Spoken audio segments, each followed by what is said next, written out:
ए माँ, तेरे आगे सस्ते सारे रिश्ते हो गए। तूने सर पर हाथ क्या फेरा, देख हम फरिश्ते हो गए।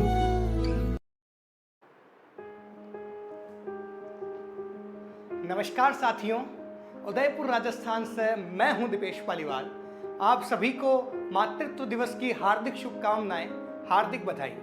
आज मैं आप सभी के बीच मौजूद हूं एक प्यारी सी कहानी लेकर। एक समय की बात है, एक गांव में एक माँ और बेटे बहुत प्रेम से अपना जीवन व्यतीत करते हैं। माँ अत्यंत गरीब होती है।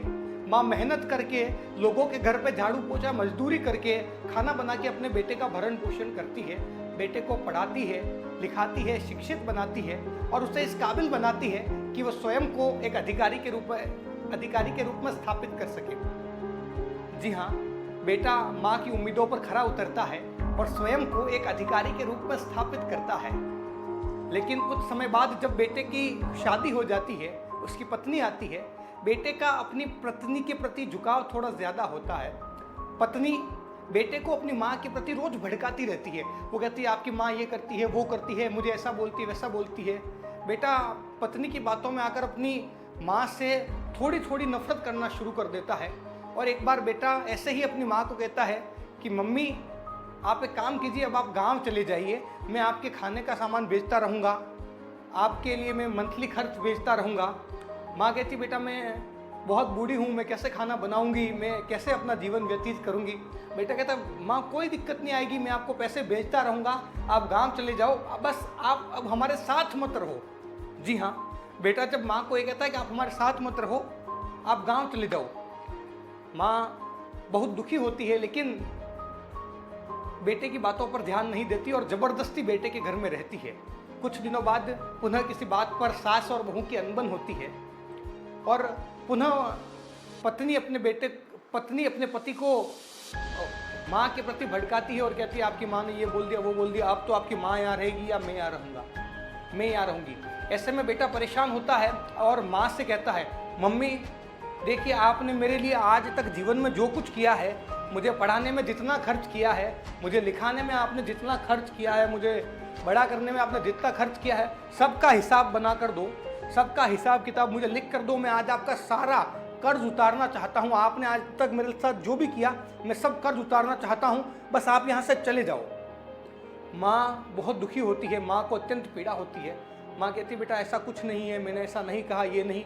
लेकिन बेटा पत्नी के मोह में अंधा होता है और माँ की किसी बात पर विश्वास नहीं करता। माँ लेकिन फिर भी दिल पर पत्थर रखकर बेटे के घर में ज़बरदस्ती रहती है। कुछ दिनों बाद पुनः यही घटना घटती है। बेटा इस बार ठान लेता है कि इस बार माँ को भेज के रहूँगा। वो कहता है माँ आप गांव चले जाओ, आपका जो भी खर्च है, जितना भी आपने मुझे पढ़ाने पर खर्च किया है, जितना भी आपने मुझे लिखाने पर खर्च किया है, आज तक का सारा हिसाब आप मुझे दीजिए। मैं अब आपके साथ नहीं रहना चाहता, मेरा परिवार आपके साथ नहीं रहना चाहता, आप गांव में चले जाओ। माँ को एक युक्ति सूझती है और माँ कहती है बेटा एक काम कर, मैं यहाँ से चली जाऊँगी, मुझे तुझसे कुछ नहीं चाहिए, तू बस एक रात मेरे साथ सो जा। बेटा यार प्रसन्न हो जाता है कि यार माँ के साथ सिर्फ एक रात सोना है, फिर तो माँ जा रही है, रोज़ की समस्या खत्म हो रही है, सिर्फ एक रात सोना है। बेटा प्रसन्न होता है और माँ के साथ सोने माँ के कमरे में चला जाता है। जैसे वो माँ के पास सोता है, बेटे की आंख लगने वाली होती है और माँ बेटे पर जग भर के पानी डाल देती है। बेटा उठता है, गुस्से में कहता है माँ ये क्या है, आपने मेरे ऊपर पानी डाल दिया, ये कर दिया, वो कर दिया। माँ कहती है बेटा एक रात की तो बात है, तेरे को एक ही रात परेशानी होनी है, फिर तू आराम से रहना अपने परिवार के साथ, अपने पत्नी के साथ। बेटा जाता है, अपने कपड़े बदल के आता है, वापस सोता है, वापस सोने का प्रयास करता है। माँ पुनः उसके ऊपर पानी डाल देती है। बेटा इस बार बेटे को गुस्सा आता है, कहता है माँ ये क्यों कर रहे हो, आप क्या चाहते हो। बेटा कोई बात नहीं, तू एक बार सो जा। अब बिस्तर चूंकि गीला हो चुका है, बेटे को नींद पूरी तरह नहीं आ रही है, लेकिन फिर भी बेटा जब सोने का प्रयास करता है, उसकी आंख लगती है, माँ पुनः एक गिलास भर के पानी डाल देती है। बेटा इस बार अत्यंत क्रोधित होता है, कहता है माँ ये क्या है, आप ऐसा क्यों कर रहे हो, बार बार पानी क्यों डाल रहे हो। माँ बड़े दुखी मन से कहती है क्यों बेटा, तू एक रात से परेशान हो गया, तुझे याद भी नहीं होगा जब तू छोटा था, तू रात में कितनी बार सुसु करता था, तू कितनी बार पोटी करता था, और मैं तुझे पलंग पर नहीं सुलाती क्योंकि हमारे घर में पलंग नहीं हुआ करता था। मैं तुझे ज़मीन पर नहीं सुलाती क्योंकि अगर मैं तुझे ज़मीन पर सुलाती और तेरे कपड़े गीले रहते तो बीमार हो जाता। मैं तुझे अपने सीने पर सुलाती थी बेटा सारी रात, ताकि तुझे जब भी सुसु आए या पोटी आए तो मुझे पता चल सके और मैं तेरे कपड़े बदल दूं, जिससे कि तू बीमार ना हो। तू एक रात में परेशान हो गया है, तू ये सोच भी नहीं सकता कि तेरे लिए मैंने न जाने कितनी रातें कुर्बान की है। अंतोतगत्वा बेटे को अपनी भूल का एहसास होता है और वो माँ से क्षमा मांगता है, अपनी पत्नी को भी फटकार लगाता है।